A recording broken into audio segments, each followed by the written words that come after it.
Hello, BookTube. Well, it's Friday. I've reached the end of yet another grueling week in the box factory, and that's a time when BookTube celebrates by doing Friday reads. Friday reads, a weekend reading report, Sunday reads, Saturday reads, a weekly catch up. Whatever the particular booktuber calls it, it's a way to pause and take a look at our reading. What's just happened, what's currently happening, and what is going to happen. Uh, and I try to do Friday reads. Sometimes I feel like a Friday read of mine would be a little bit of overkill, uh, a little bit swamped with stuff because all I do is read. Unlike almost everybody else who makes Friday reads, I don't do anything else. So I have a lot to report at the end of a week. I all I do is read. I read very fast, and I read for a large chunk of every day. Uh, so I was wondering whether or not I should do a Friday reads this week.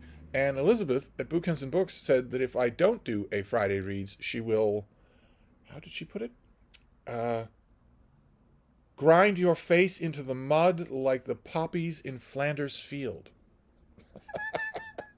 It doesn't sound pleasant. So of course I will do a Friday reads if I'm being coerced in such a way. So I want to show you a few things anyway, a few things that are on my radar. I can't do everything. The first thing isn't a book; it's a comic book that just had a first issue this week. It's this. It's Batman and Robin Year One, written by Mark Waid and drawn by Chris Samney with this great Chris Samney cover, where Robin, the boy wonder, in bright colors with a big smile on his face, is in a shaft of sunlight, whereas Batman, the Dark Knight Avenger, is not. He's in the dark. And this is the first issue in, I don't know if it says how many there are going to be, but this is, as you can tell from the branding, Year One. This is meant to go off of Batman Year One, Robin Year One, Nightwing Year One, where we are told a version of the very earliest days of the team up of Batman and Robin. Uh, and you know, unlike with most other floppy comic books that come out, you know right away that this is going to be good, as opposed to knowing right away that this is going to be awful. Because Mark Waid writes good comic books. He might be a shrill, posturing, blue-haired, virtue-signaling SJW when he's online, but when he's writing a comic, he's writing a good, foursquare, meat-and-potatoes, wonderfully character-driven, enjoyable, traditional superhero comic book.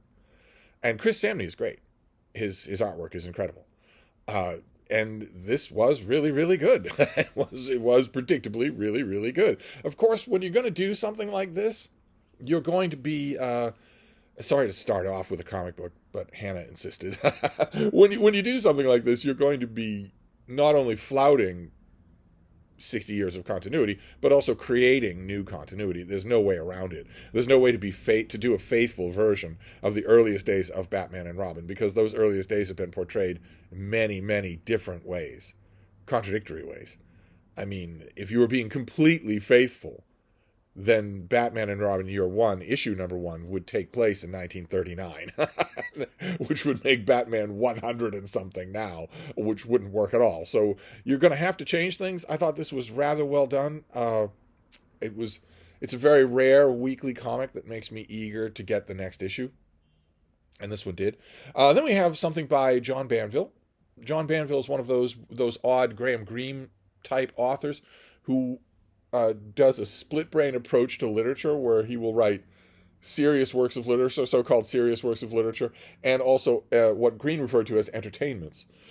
He'll do two different things. So the entertainments will be murder mysteries with an ongoing series of characters solving one crime after another, whereas the other books will be meditations on soupy, slightly chilly in the morning Irish middle-class divorce. And I've never understood that split. Graham Greene and John Banville are not the only two authors to do this. I've never understood that split. A good book is a good book. An entertaining book is an entertaining book. A boring book is a boring. It's always struck me as a way for an author to say to insult their own field, to say, I know that there are dumb readers out there and dumb books, and occasionally I want to write one for them. When that's just an insult. And also, naturally, it's insulting to the people who read genre fiction because it implies that if you just give them slop, they'll appreciate it as long as it's shaped in a genre, which really bugs me. There are people who read genre fiction who know there's good genre fiction and bad genre fiction. Obviously, there is in anything. Anyway, to clear my throat with a rant, John Banville has a new book. It's a new murder mystery called The Drowned. They all have this kind of somber cover. I read and reviewed the last one. I forget who I reviewed it for, but I reviewed the last one and used the review to express disappointment, which I realize now, looking back, was not the best use of that review, because I'm not sure that you could tell that I was disappointed with John Banville's overarching idea of separating one kind of his books from another kind of books, instead of maybe reading that review and thinking I was disappointed with the book. The book was by the numbers, but not really disappointing. It was effectively done. And this is even more so. This, on Open Letters Review, we ran a very good, very insightful review of this book, and I think it deserves it. This book was very good. It struck me as the first instance where Banville might be thinking that maybe he can merge his two kinds of books. That maybe when he implies, or when Graham Greene came right out and stated, and Anthony Burgess was the same way, that I can write serious books over here for the highfalutin crowd, or I can slum it and write murder mysteries. When writers like that either say it or imply it, I always want to dare them to go back in time and say that straight to P.D. James's face. You'd get a knitting needle in the eye. So if John Banville wants to decide to write the absolute best, most intelligent, most beautifully written murder mysteries that anyone is doing, more power to him. But this was terrific. I bet you would like it, regardless of whether or not you've ever heard of the guy before. Then something I mentioned on this channel before, I finally got a copy of this and lovingly paged my way through it. This is another comic book thing. This is a gigantic hardcover omnibus. So I don't have the omnibus here for the camera. I just have a picture of DC versus Marvel, which is not entirely accurate. A lot of these things are verses, but they're only verses until the characters realize they're on the same size, and then they team up. But it is the two major superhero comic book companies coming together. And that in itself is interesting. It always has been. For a long time, it was viewed as impossible. For a long time, the only way that you could get a Marvel character or a DC character to appear in each other's comics. They're two separate companies. The Marvel characters are the ones created by Stan Lee in the 1960s, all of whom are in therapy, all of whom have feet of clay, all of whom cheat on their girlfriends, all of whom lose in fights. And then there's the older company, DC Comics, home of the real superheroes, Superman and Batman and Wonder Woman and whatnot. And once upon a time, the only way that you could ever have those overlap would be in easily recognizable ersatz substitutions. But you risk legal action if you put the actual character in the book. And then I guess those things were worked out. I guess Carmine Infantino was difficult to say no to, because eventually those things were worked out. And there was an oversized comic book in the 1970s where Spider-Man actually teams up with Superman. And it is implied in that comic that they have lived in the same city all along and just not run into each other. It was a little bit odd, but that issue was drawn by Ross Andru, Spider-Man's regular artist at the time, and it was terrific. Just terrific. And DC followed it up. They had Spider-Man and Superman team up again. They had the Batman and the Hulk team up. And then at the bottom there, you see the Teen Titans and the X-Men, those two teams running at each other.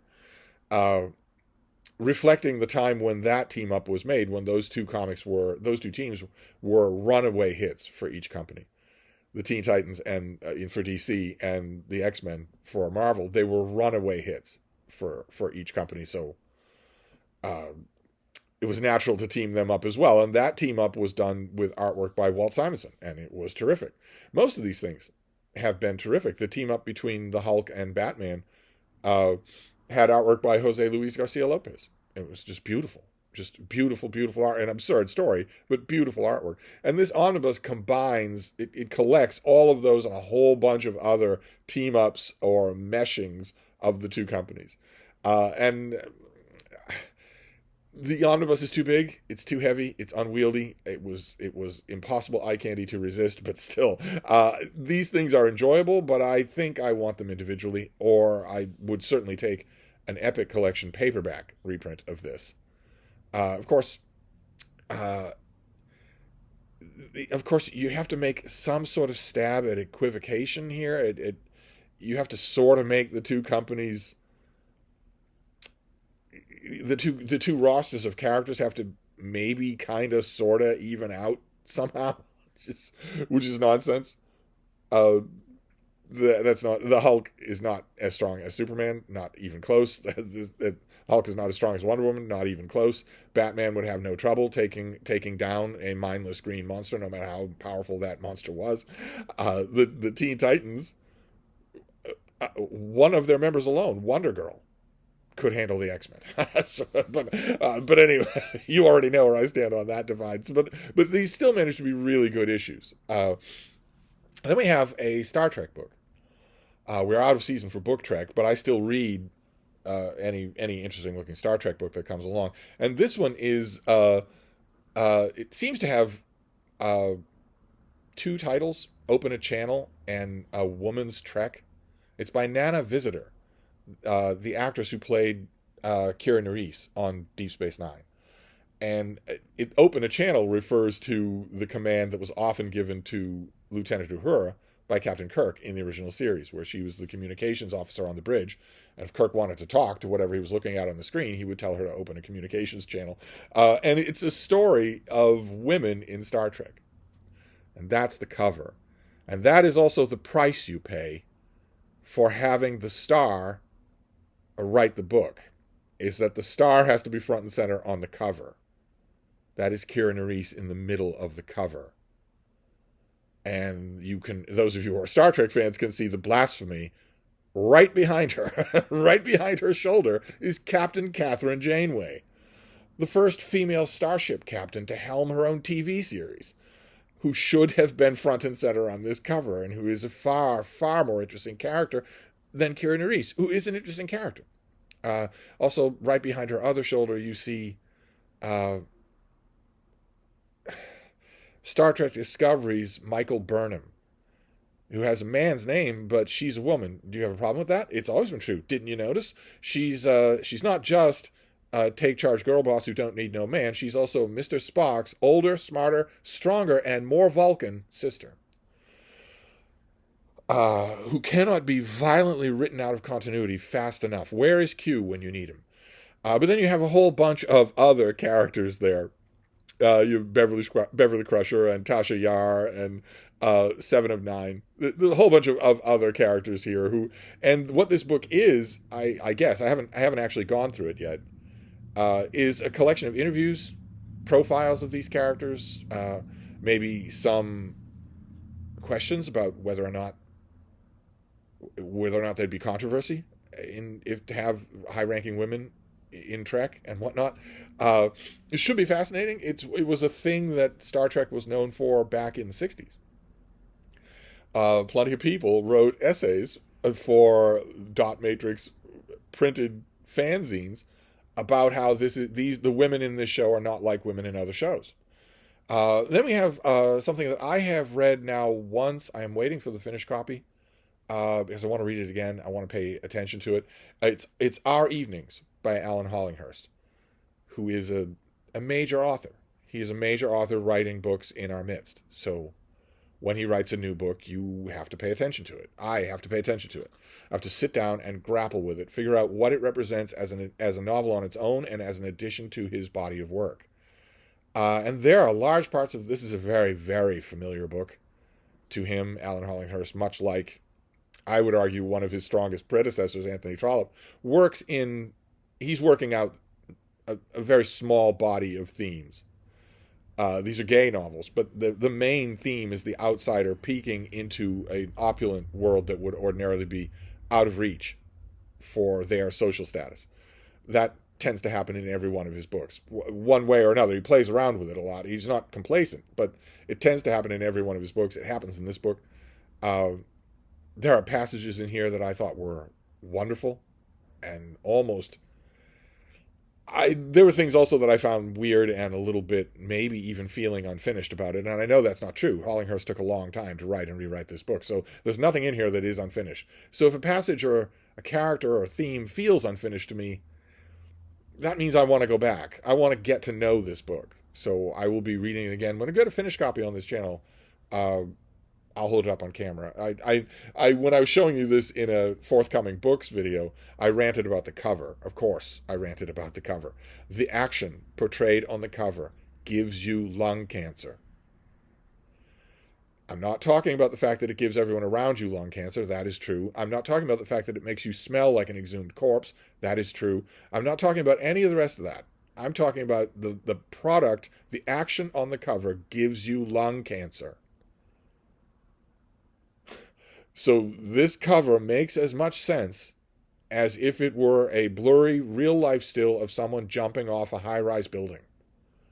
It makes no sense. I don't care about its social packaging, about how cool it is.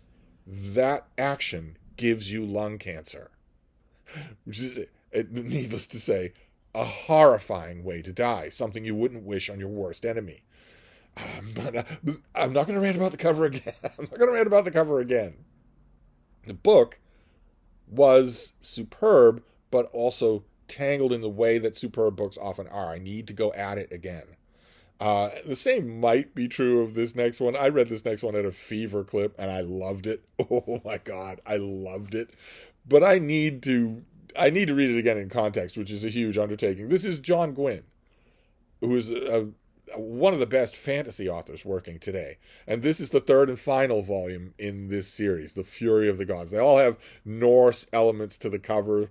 You have a dragon, you have the Fenris wolf, now you have Jormungand, the world serpent. And this is...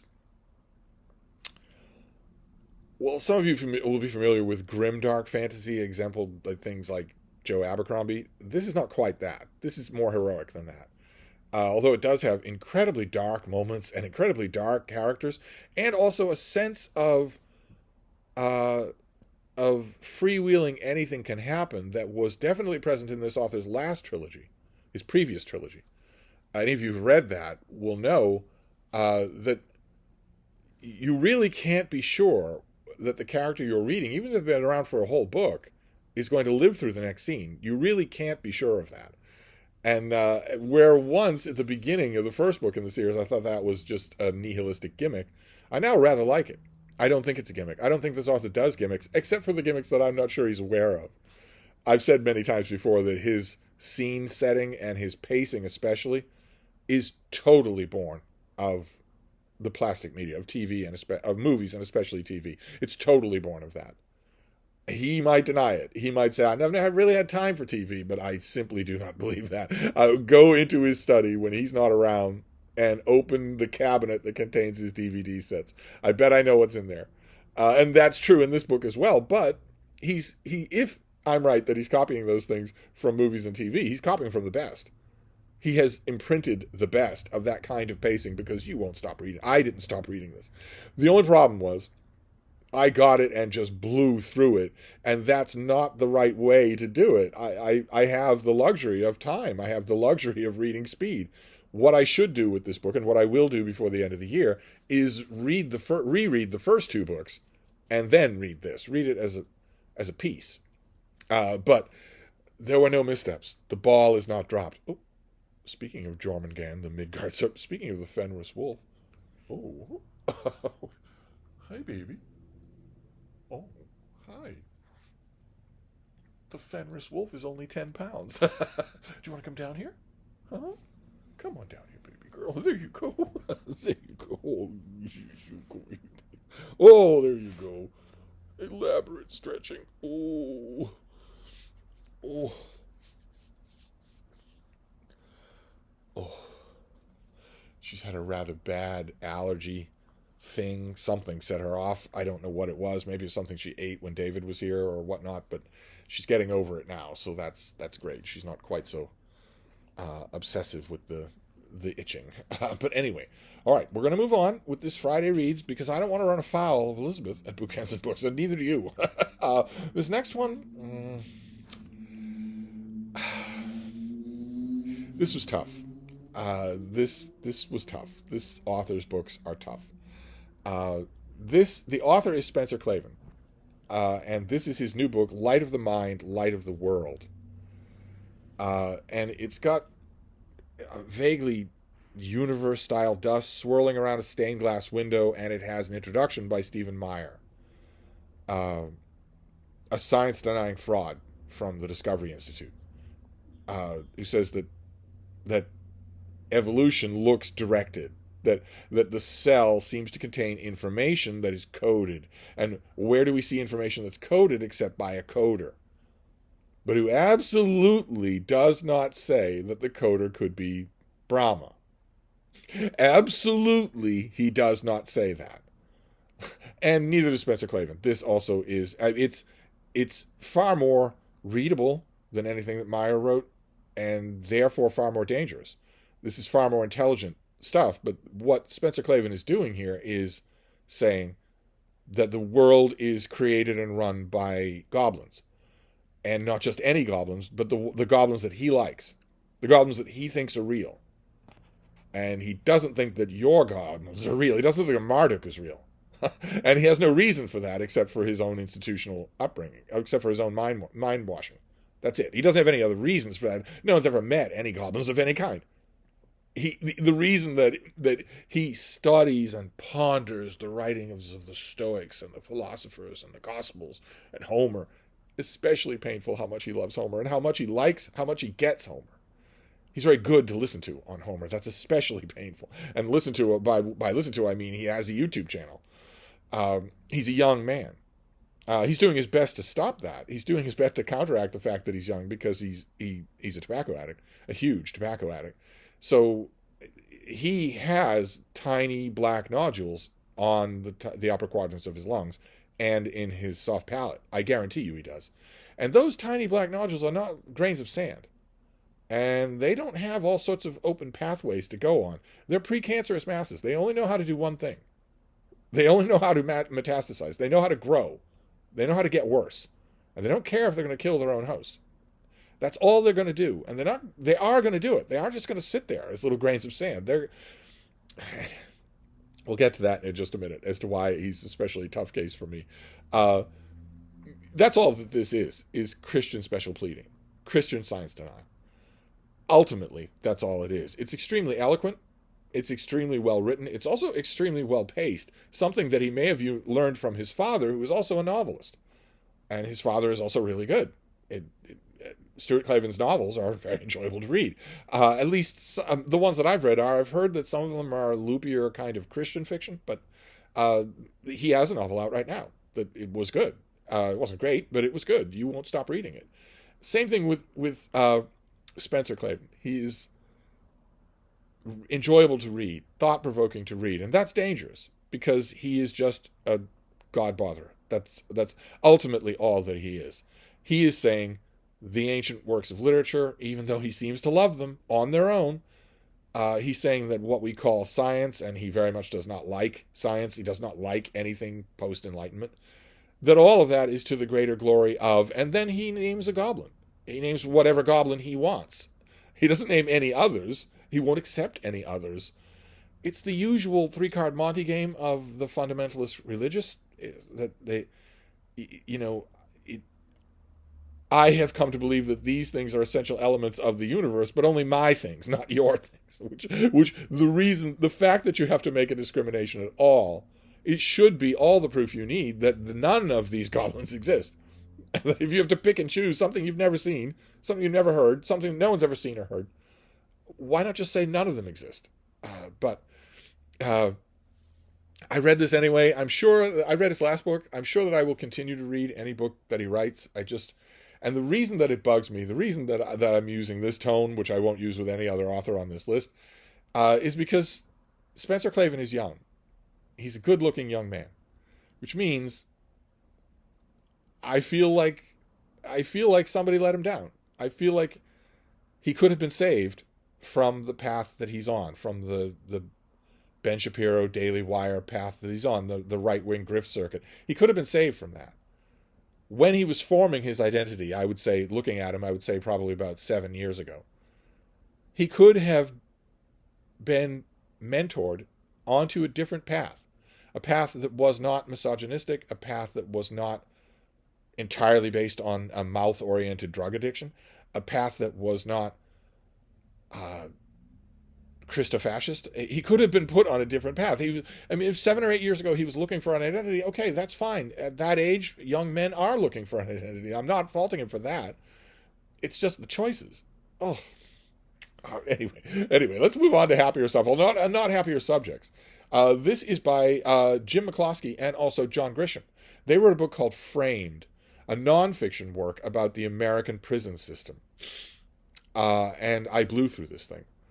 Granted, it's a favorite subject of mine anyway to read about. But boy, oh boy, I don't know Jim McCloskey. I'm not sure that I've ever read anything by that author alone, but I know what Grisham contributed to this book. And it wasn't research. It was moral outrage. Both of these men are outraged, as they should be, by the prison system. No, it was narrative drive.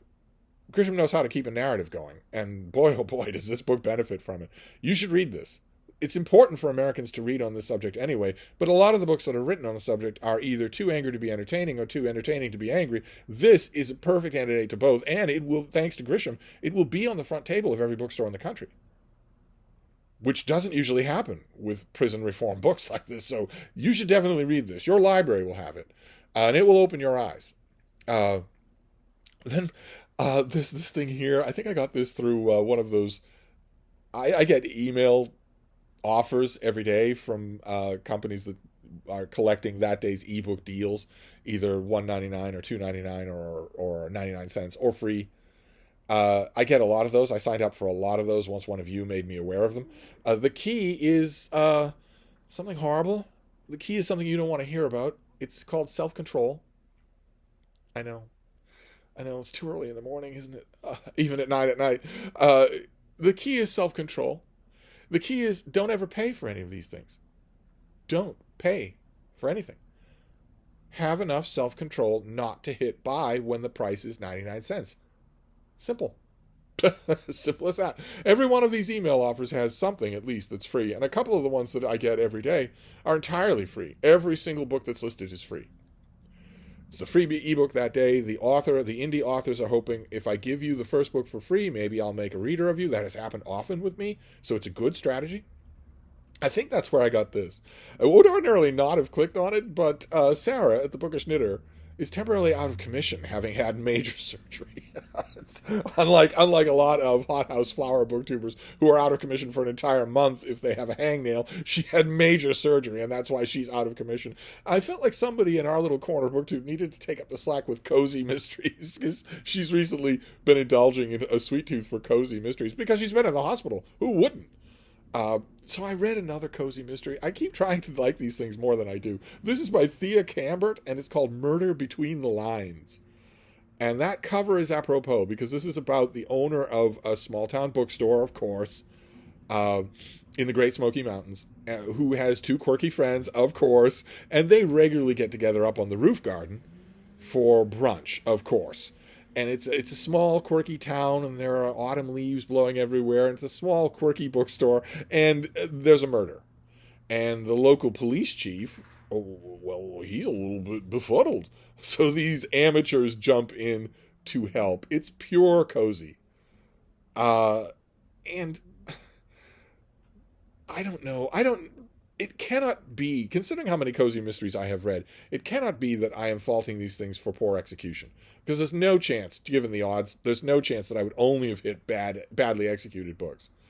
I think, rather, it's what I've said often on this channel, which is it's the very idea of the cozy mystery that mystifies me. It doesn't repel me, but it mystifies me. Because in a cozy mystery, the only thing in the book that approaches something unpleasant is a murder. Murder's a lot more than unpleasant. but that's the only thing that even threatens to ruin a Thursday brunch, is that somebody died. Somebody was murdered. And I've just never been able to get over that. To me, a dead body is an unbelievably serious thing. And instead, in murder mysteries, in cozy mysteries, it's a theme at a party, practically. Uh, Also, this book, I liked it. I thought it was friendly and well done. It's baking pan shallow, but I thought it was friendly and well done. Uh, but it had an extra element that irked me because it's this quirky woman having her quirky little bookstore. It always reminds me of an anecdote that I overheard once, or I heard it a number of times. There used to be a gay bookstore here in Boston, Glad Day Bookstore. And John, the guy who ran it, was a friend of mine, and he was also a legendarily acerbic wit, including to customers if they stepped out of line. He wasn't rude to them, but if they were stupid or uppity, they heard about it. He didn't wait and air it in the break room. He told it directly to them. He was very much not a subscriber in that the customer is always right. Not at all. But that added an extra element of pleasure once you won his approval, because then he would defend you. But anyway, we were in the shop. It was a tiny little shop, but we were in the shop, and this oblivious older gay, paunchy white mustache couple, gay queen, two queens came in, and they were chatting to themselves. They were oblivious to them. The staff is not human; they're not visible. And one was saying to the other, "Oh, John, or wait, Steve, when we retire, we should open a cute little place like this. Wouldn't that be fun?" And to his credit, John waited until they were out of the shop before he started off on a comedy routine about how, yeah, you try lugging Baker and Taylor boxes off a broken lorry at 1 a.m. You try doing that and see how your cute little bookstore goes. And that's the kind of cute little bookstore you get here. But I mostly liked it. I feel like I need to read more cozy mysteries until Sarah is back up and running. I don't know. Now this next one, I did get from one of those free ebook things. They aren't all free, but we're not paying for anything, right? We're not paying for anything. Because an ebook is not only $1.99 if you're getting 10 of them in a month. Then it's not only anything anymore. We're not paying for anything. There are always free options on the list. And this one amazingly was free. This is by Jess Oppenheimer, and it's called Laughs, Luck, and Lucy. And it's a memoir of one of the producers of the I Love Lucy show, and also a memoir of that person's interactions professionally with Lucille Ball on that show and other shows that preceded it and shows that came after it. And it was fantastic. Just fantastic. Jess Oppenheimer had help from Greg Oppenheimer. I don't know what that means, but between them, they did a great job. Because this is, in so many Lucy books, you will get schmaltz and fuzzy sentimentality, and there was none of that here. Here, instead, we get what her Hollywood counterparts referred to as Big Red. Here we get a assured, extremely intelligent, capable businesswoman who also had a flawless comic sense. Whether the material she was handed was good or not, she had a flawless comic sense. She could make almost anything funny. And if the bit on the fly in front of live studio cameras wasn't working, she would change it on the fly. She would just make it funny. But she wasn't an airhead. She knew exactly what she was doing. And you don't get that in a lot of writings about Lucille Ball, and you do get it in this book. Oh my God, in spades you get it in this book, which is just amazing. I was reminded, in fact, it's vaguely hinted at in this book. I think it gets one allusion to the time on. Lucille Ball kept relaunching shows. If a show of hers, if it ran its run and didn't do well, it would get canceled. She would come back again with another. They were all just vehicles for her. And they tried always to have her name in the title. I think the run on her show at the time was We Love Lucy, or We All Love Lucy, or something like that. She was a little older. It was later in her career. It might have been the last time that she had a regular comedy show on TV. But I remember the episode that's hinted at in this book where Richard Burton and Liz Taylor guest star on the show. They were a Hollywood power couple at the time. They were in movie theaters. And not so much Burton, but Elizabeth Taylor had been told from when she was 4 years old that there was literally nothing she was not great at. Nothing. Singing, dancing, straight acting, comic acting, comedy, straight up comedy. She wasn't actually ever good at any of those things, but nevertheless, she'd been told right from the start that she was.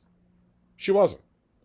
And there's a classic bit in the episode where the Burtons guest star, where you can see them fighting with their own facial controls, because in rehearsal clearly it didn't go that way. The finished product that the audience was seeing was much funnier because Lucy was making things up, because she was doing things on the fly and just trusting that these two old practiced thespians wouldn't just freeze if they saw something new, which was that's a lot of trust, because Burton come close. He was a thorough creature of cameras and prep, so if you did present him with something unusual, he could sometimes freeze, but he didn't. He doesn't do it. He doesn't have much to do in the scene. But anyway, this was full of scenes like that. It's just, I loved it. Absolutely loved it. And it's mine, DRM free, and it was free.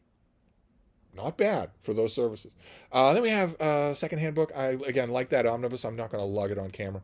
I thought that I would reread one particular part of the book, one particular section of it, but instead I ended up reading almost the whole thing. In fact, I might go back and just make a full reread of it. It's Ben Bradley's big fat biography of Ted Williams, the baseball player. What can I say? I think this is just a fantastic biography. I firmly believe that you don't need to know anything about baseball. You would still like this. As I learned in Summer of Sport this past summer, you don't need to know much about a sport. If a sports book is done really well, it'll sweep you along. It'll tell you what you need to know. I encountered a few books during Summer of Sport that did that. And then I think we're going to finish up, because this has been a long time here. This is also from that David and I went on a week of used book buying. Just endless used book buying. And this is also from there. And this I did just page through the whole of it. I read practically every entry. I was in just hog heaven the whole time. I kept telling myself, I would come up for air and I would tell myself, you can do this at any time and you have books waiting. And I just sink right back into it. This is Marcus Binney. This is In Search of the Perfect House. I showed it to you on camera when we hauled it. This is just it's full color. It's heavy pages, a big thick book. It's full of different houses, mansions, country houses, castles, forts, cottages, all throughout England. And it is just, for me, it's just a dream. It's just a dream to page through and read a little bit of the potted histories of some of the places that have histories and see some of the architectural details. This is the type of book that I'm going to pull off the shelf and just live in many, many times. So if I was kicking myself for getting such a big fat book to put on a shelf, I'm not after this read through. And there you go. That ought to be enough for our Friday reads. That's a sample of the stuff that I have read recently, am going to read, what I think about it. And I, of course, want to know about you. I want to know about your Friday plans, your weekend plans, especially if you don't have a BookTube channel. And if you do have a BookTube channel, you might want to incorporate one of these videos so that I'm not the only one being threatened.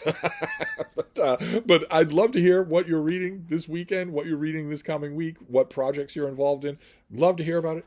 But I'm going to wrap this up for now. This has gone on quite long enough. But I will see you soon. Thank you, BookTube.